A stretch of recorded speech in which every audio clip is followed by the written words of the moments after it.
بسم اللہ الرحمن الرحیم۔ 8 ہجری میں جب رسول مکرم حضرت محمد صلی اللہ علیہ وآلہ وسلم نے تطہیر کعبہ کے لیے مکہ پر فوج کشی کا ارادہ فرمایا تو اس مہم کو لوگوں سے مخفی رکھنے کا اہتمام کیا گیا، مگر مکہ میں آپ کی آمد کی خبریں پہلے ہی پہنچ چکی تھیں۔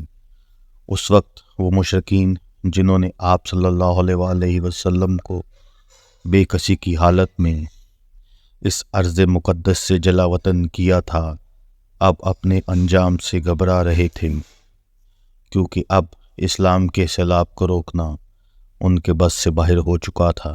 جب حضور نے جانثاران صحابہ اکرام کے ہمراہ مکہ کے قریب پہنچ کر مراز الزہران میں قیام فرمایا تو ابو سفیان، حکیم بن حزام اور بدیل بن ورقہ تحقیقات کے لیے مکہ سے باہر نکل آئے۔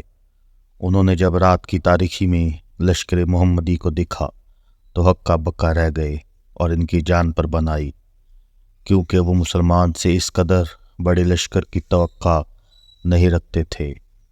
انہیں یقین ہو چکا تھا کہ اب قریش کو تباہی سے کوئی نہیں بچا سکتا۔ اتفاق سے جب یہ لوگ باتیں کر رہے تھے تو حضرت عباس رضی اللہ عنہ وہاں سے گزر رہے تھے۔ انہوں نے جب ابو سفیان کی آواز سنی تو انہیں پکارا۔ ابو سفیان نے بھی آواز پہچان لی اور کہا، ابو الفضل ہیں؟ حضرت عباس نے کہا، ہاں میں ہوں۔ ابو سفیان بولے، میرے ماں باپ آپ پر فدا ہوں، آپ یہاں کہاں؟ فرمایا، رسول اللہ صلی اللہ علیہ وآلہ وسلم اور مسلمان آ گئے ہیں۔ ابو سفیان نے ہاری ہوئی آواز میں کہا، اب ہم کیا کریں؟ آپ ہی کوئی تدبیر بتائیں۔ حضرت عباس نے ابو سفیان کے ساتھیوں کو واپس لوٹا دیا اور انہیں عفو تقصیر کے لیے اپنے ساتھ سوار کر کے رسول اللہ صلی اللہ علیہ وآلہ وسلم کی خدمت میں لے چلے۔ حضرت عباس نے ابو سفیان کو ساتھ تو لے لیا، مگر وہ تو اشتہاری مجرم تھے اور تمام مسلمان ان سے کھار کھاتے تھے، اس لیے وہ ابو سفیان کو چھپا کر لے جا رہے تھے، مگر جہاں کہیں روشنی کی کثرت ہوتی تو وہ راز فاش کیے دیتی کہ حضرت عباس کے ساتھ کوئی ہے۔ لوگ آپ سے سوال پوچھتے کہ یہ کون ہے جو آپ کے ساتھ سوار ہے؟ جب آپ خاموش رہتے تو لوگ بھی رسول اللہ صلی اللہ علیہ وآلہ وسلم کا اونٹ دیکھ کر حضرت عباس کو دیکھ کر خاموش ہو جاتے۔ چنانچہ ابو سفیان کے لیے یوں ہی آگے بڑھتے رہے، لیکن جیسے ہی آپ حضرت عمر فاروق رضی اللہ عنہ کے سامنے سے گزری تو انہوں نے فوراً ابو سفیان کو پہچان لیا اور جوش غضب میں بے تاب ہو کر چلائے، او دشمن خدا، خدا کا شکر ہے کہ اس نے بلا کسی عہد و پیما اور ذمہ داری کے ہمیں تجھ پر قابو دے دیا ہے۔ حضرت عمر نے جس غیظ و غضب میں اسے پکارا تھا، آپ کا ارادہ واضح تھا، مگر آپ حضرت عباس کے ساتھ دیکھ کر خاموش ہو گئے اور سیدھا رسول اللہ صلی اللہ علیہ وآلہ وسلم کے پاس تشریف لے گئے۔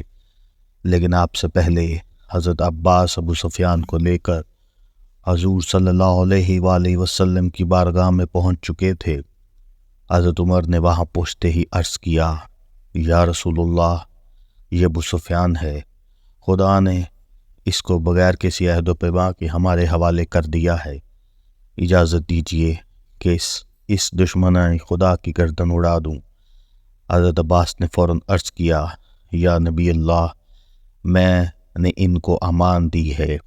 ابو سفیان جو شرمندگی و ندامت میں سر جھکائے کھڑے تھے، اب منہ چھپانے کے لیے زمین میں کوئی کونا تلاش کر رہے تھے۔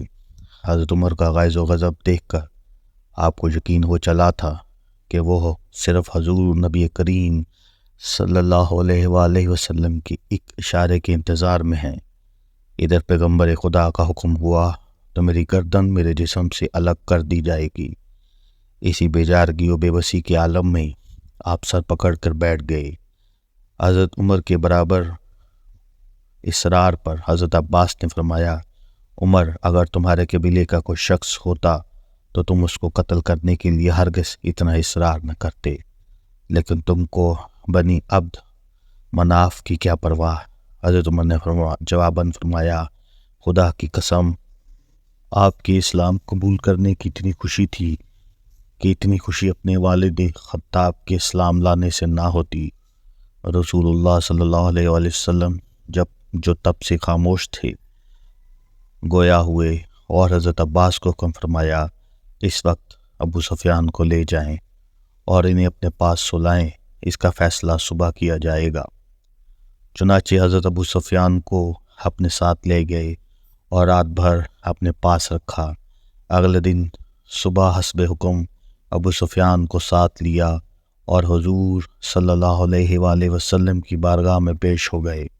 حضور نبی کریم رحمت للعالمین آقا صلی اللہ علیہ وآلہ وسلم نے ابو سفیان کی طرف دیکھا اور فرمایا، ابو سفیان، افسوس کا مقام ہے کہ اب بھی وقت نہیں آیا کہ خدا کی وحدانیت کا اقرار کرو۔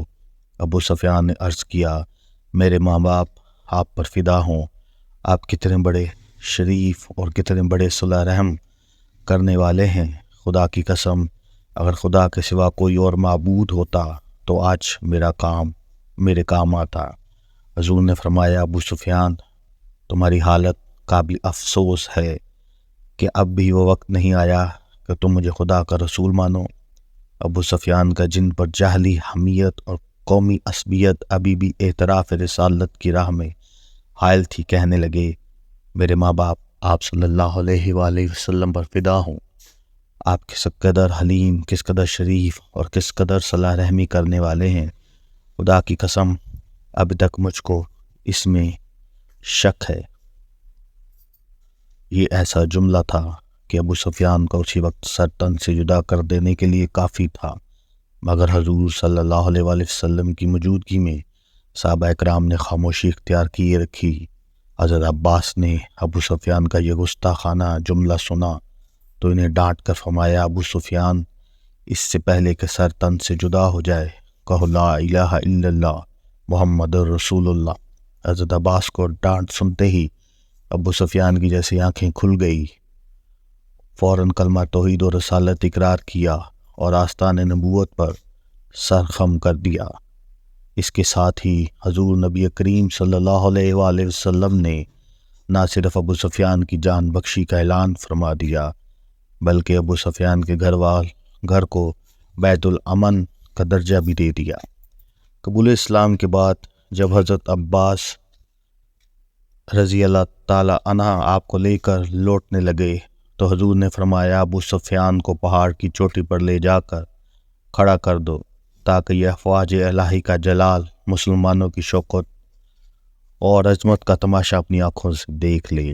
چنانچہ حضرت عباس حضرت ابو سفیان کو لے کر پہاڑ کی چوٹی پر چلے گئے، جہاں ان کے سامنے سے ہر قبیلے کا پرچم گزرنے لگے۔